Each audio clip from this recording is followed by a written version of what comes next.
सभी बच्चों का स्वागत है आज के हमारे फिर से नए क्लास में। अभी तक हम लोगों ने उदाहरण नंबर 1 पढ़ा था। अब हम लोग चलेंगे उदाहरण नंबर 2 और उदाहरण नंबर 3 की ओर। तो देखिए सवाल क्या कर रहा है, सवाल को ध्यान से पढ़ेंगे। कह रहा है कि ए बी सी डी एक समलंब है, ठीक, जिसमें ए बी समानांतर है किसके, डी सी के, और असमानांतर भुजाओं ए डी और बी सी पर क्रमशः ई और एफ इस प्रकार स्थित है कि ये भुजा ए बी के समानांतर है, ठीक। तो पहले सबसे पहले एक समलंब बनाते हैं, चतुर्भुज। समलंब ऐसा होता है, ऐसा चतुर्भुज की दो भुजाएं आपस में समानांतर होता था, दो भुजा असमानांतर। तो देखिए ये दोनों क्या आपस में, ये भुजा आपस में क्या है, समानांतर, ठीक। और यहाँ पे ये एक पा रहे हैं, ये असमानांतर, ये भी क्या है, असमानांतर, ठीक। तो ये दोनों समानांतर और ये असमानांतर, ठीक। चलेंगे, इसका नाम दे देते हैं ए बी सी डी, ठीक। बोल रहा है कि असमानांतर भुजा एडी पे एगो बिंदु है ए, ठीक, अब बीसी पे एगो बिंदु है एफ, ठीक। इसको मिलाते हैं तो जो एफ है वो ए बी के समानांतर, ठीक। तो पहले ही से दिया है, ठीक, पहले से दिया है क्या, दिया है कि ए बी समानांतर है किसके, सी डी के, तथा ए बी समानांतर है ई एफ के, ठीक। जब ए बी समानांतर है सी डी के और ए बी समानांतर ई एफ के, तो हम ये भी कह सकते हैं कि सी डी समानांतर होगा ई एफ के। चलिए हम कह सकते हैं कि सी डी समानांतर हो किसके, ई एफ के, ठीक। अब देखिए समानांतर तो आ गया, जहां भी बताए थे कि समानांतर आए वहां किस कौन सा नियम आता है, थेल्स नियम आता है। लेकिन थेल्स में एक चीज और है कि वहां त्रिभुज होना चाहिए। क्या होना चाहिए, त्रिभुज। तो चतुर्भुज को त्रिभुज बनाने के लिए शीर्ष को मिला दिया जाता है। चतुर्भुज को त्रिभुज बनाने के लिए क्या किया जाता है, शीर्ष को मिला दिया जाता है। और जब हम मिलाएंगे इसको तो यहाँ कोई ना कोई बिंदु पे कट करेगा, उसका नाम दे देते हैं क्या, जी, ठीक। इसका नाम कर देते हैं जी। तो हम लिखेंगे कि ए को सी से मिलाने पर, ठीक, मिला दिए। अब देखिए एक को सी से मिलाने पर ए सी ई एफ को बिंदु जी पे प्रतिच्छेद करती है। किस पे, बिंदु जी पर प्रतिच्छेद करती है, लिख सकते हैं ना, किस बिंदु पर प्रतिच्छेद करती है, जी पे, ठीक, प्रतिच्छेद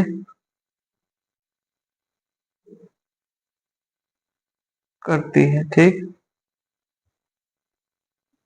एक को शीर्ष मिलाने पर एसी ईएफ को बिंदु जी पे प्रतिच्छेद कर, जी पे कर रहा है, ठीक। अब देखिए दो गो यहाँ त्रिभुज बना, एगो ए डी सी, एगो सी ए बी बन रहे हैं। तो सबसे पहले दोनों त्रिभुज में चलेंगे, सबसे पहले दोनों त्रिभुज में चलेंगे। तो सबसे पहले किस में है, सबसे पहले आए इसमें ए सी डी में, किसमें, ए सी डी में, ठीक। कह सकते हैं कि चूंकि देखिए ए सी डी ये है, ए सी डी, ए सी डी है, तो ये वाला लाइन इसके समानांतर है ना जी। हम कह सकते हैं कि ई जी समानांतर होगा किसके, डीसी के या सी डी के, ठीक। बात बराबर है, लिख देते हैं डीसी, ठीक। ई जी समानांतर होगा किसके, डीजी के। जो समानांतर है तो कौन सा नियम, थेल्स नियम। थेल्स कहता है कि जो समानांतर है तो समान अनुपात में विभाजित करता है। तो छोटा वाला का छोटा अनुपात, बड़ा वाला का बड़ा। तो सबसे पहले ए सी डी में इधर लेते हैं ए ई, ठीक। इसके बाद ए के बाद क्या है, ईडी है, ए के बाद क्या है, ईडी है, ठीक। देखिए इधर से ए लिए तो इधर से क्या लेंगे, ए जी, इधर से क्या लेंगे, ए जी, ठीक। फिर ईडी था तो इधर से क्या ले लेंगे, जी सी, इधर से क्या ले लेंगे, जी सी। किस नियम से हम कह सकते हैं, थेल्स परिमेय से कह सकते हैं, थेल्स परिमेय से, ठीक। ये हो गया समीकरण 1, हो गया ना, ठीक। अब देखिए अब हम लोग आगे की ओर चलते हैं। एक तो ये त्रिभुज हो गया ना, और कोई त्रिभुज है, अब बताइए तो। एगो है क्या, एगो है सी ए बी है जी, एगो है सी ए बी। ठीक, तो त्रिभुज सी ए बी में हम लोग चलेंगे। ठीक, किसमें चलेंगे, त्रिभुज सी ए बी में। ठीक, त्रिभुज सी ए बी में, इसमें चलेंगे त्रिभुज सी ए बी में। ठीक, देखिए त्रिभुज सी ए बी, किसमें, त्रिभुज सी ए बी में। ठीक, अब देखिए त्रिभुज सी ए बी में ये जो एफ जी लाइन है किसके, ए बी के समानांतर है। एफ जी लाइन है किसके समानांतर है, ए बी के। ठीक, तो अब हम लोग चलेंगे त्रिभुज इसमें सी ए बी में। ठीक, सी ए बी में क्या समानांतर है, ई एफ, एफ जी समानांतर है किसके, ए बी के। ठीक, एफ जी समानांतर है ए बी के। ठीक, तो हम लोग शुरुआत से चलते हैं। ठीक, इधर से हम लोग चालू करेंगे, इधर से चालू करेंगे, इधर से हम लोग चालू कर देते हैं। ठीक, हम कह सकते हैं सी एफ बटा एफ बी बराबर हो किसके, सी जी बटा में ए जी के। कह सकते हैं सी एफ, इधर से लेते हैं सी एफ। ठीक, सी एफ के नीचे क्या है, एफ बी, सी एफ के नीचे क्या है, सी एफ या एफ सी, इसको कर सकते हैं, इसको एफ सी ही कहते हैं। ठीक, तो इसको क्या कहेंगे, हम इसको कहेंगे बी एफ। ठीक, इसको क्या कहेंगे, बी एफ बराबर होगा इसके सी जी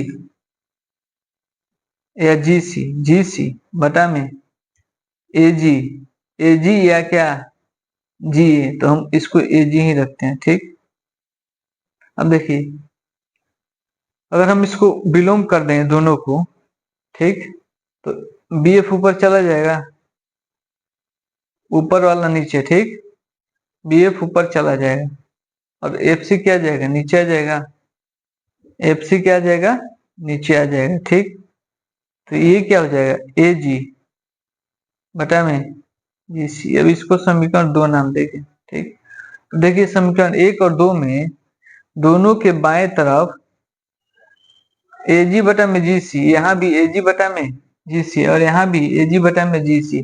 तो जब आर एच एस बराबर हो तो एल एच एस भी बराबर होता है। ठीक, और समीकरण 1 तथा समीकरण 2 से, तथा समीकरण 2 से कह सकते हैं कि ए ई बटा में ई डी बराबर हो किसके, बी एफ बटा में एफ सी के। यही सिद्ध करना था, यही क्या सिद्ध करना था हमको। ठीक, तो ये क्या हो गया, सिद्ध हो गया जी, यही हमको सिद्ध करना। ठीक, तो अब हम लोग चलेंगे उदाहरण नंबर 3 को। ठीक, अब हम लोग चलते हैं उदाहरण नंबर 3 की। ठीक, कह रहा है आकृति 6.16 आपके बुक में दिया है। ठीक, ये आकृति आपके बुक में दिया है। ठीक ना, कह रहा है कि एक त्रिभुज है, क्या है, एक त्रिभुज है। ठीक, इसका नाम है पी क्यू आर।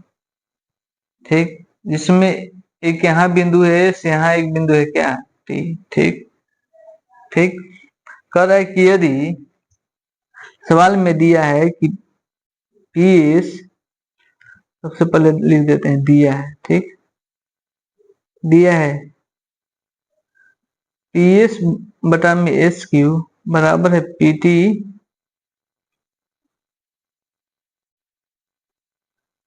पीटी बटा में टी आर। ठीक, और दूसरा चीज ये दिया है कि जो ये कोण है इस कोण के बराबर है, इस कोण के बराबर है, यानी कोण दिया है पी एस टी बराबर है किसके, पी आर क्यू के। ठीक, पी आर क्यू, ये दो चीज दिया है। ठीक, हमको सिद्ध करना है, क्या सिद्ध करना है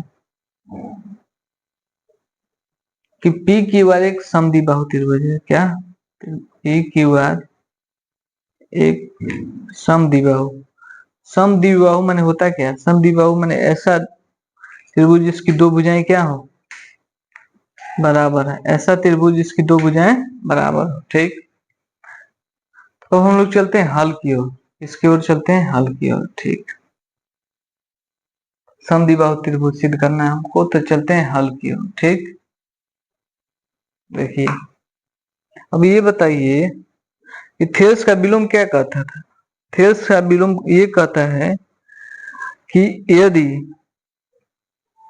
सबसे पहले जो दिया है उसको कोण वाला लिख देते हैं कि पी एस टी बराबर है किसके, पी आर क्यू के। समीकरण 1 दिया है। ठीक, अब बताइए, ये भी दिया है कि पी एस बटा में एस क्यू बराबर है पी टी बटा में टी आर की। ठीक, दिया है।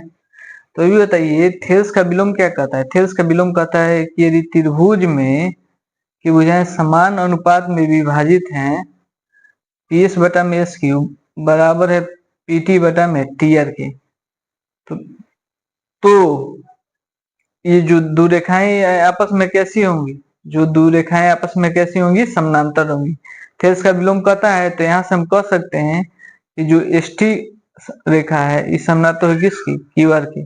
किस नियम से, थेल्स के विलोम से। किस नियम से, थेल्स के विलोम से। ठीक, थेल्स के विलोम से। ठीक,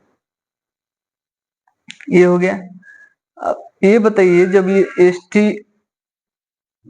टी समानांतर क्यू आर के, जब दो रेखाएं समानांतर होती हैं तो दो गो कोण भी बराबर होता है।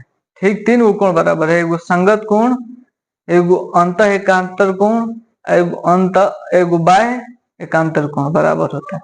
तो ये बताइए ये कोण ये क्यू के बराबर होगा किस नियम से, संगत कोण से नियम से हम कह सकते हैं कि एस बराबर क्यू। हम कह सकते हैं कि कोण पी, कह सकते हैं कि कोण पी एस टी बराबर होगा किसके, पी एस टी, यानी ये वाला कोण बराबर हो किसके, पी क्यू आर के बराबर हो गया जी। समीकरण 2। ठीक, अब देखिए दोनों समीकरण 1 तथा 2 में, समीकरण 1 में भी पी एस टी बराबर पी आर क्यू के, इसमें पी एस टी बराबर है पी क्यू आर के। तो जब एल एच एस बराबर होता है तो आर एच एस बराबर होता है। ठीक, तो हम लिख सकते हैं समीकरण 1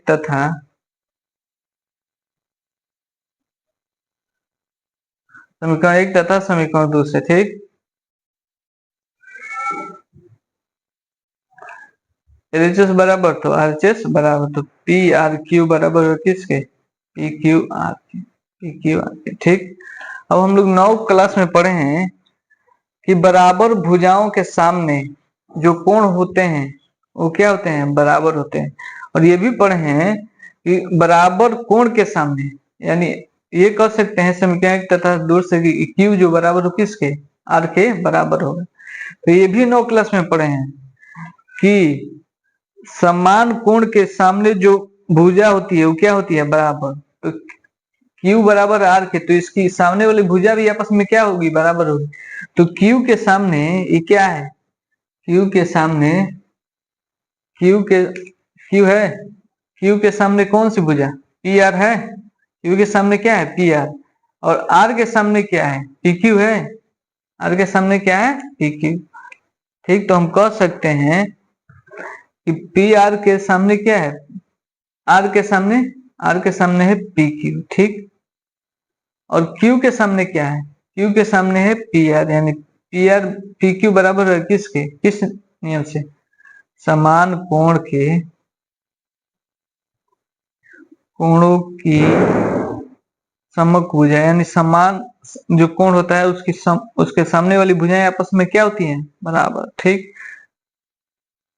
समान कोणों की समभुजा बराबर। और जब एक त्रिभुज के दो भुजा आपस में बराबर हो गया, एक त्रिभुज के दो भुजा आपस में बराबर हो गया, तो ये क्या हो जाएगा, हम कह सकते हैं कि त्रिभुज पी क्यू आर क्या है, एक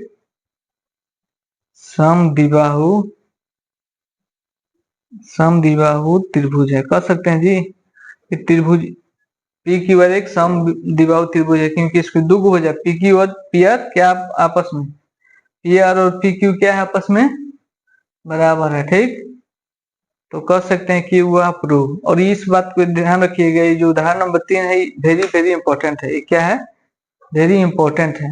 ये 2024 के बोर्ड में ये सवाल पूछा भी था। ठीक, तो इसको अच्छे से देख के जाइएगा। ठीक, अब हम लोग मिलते हैं अगले वीडियो में, तब तक के लिए धन्यवाद।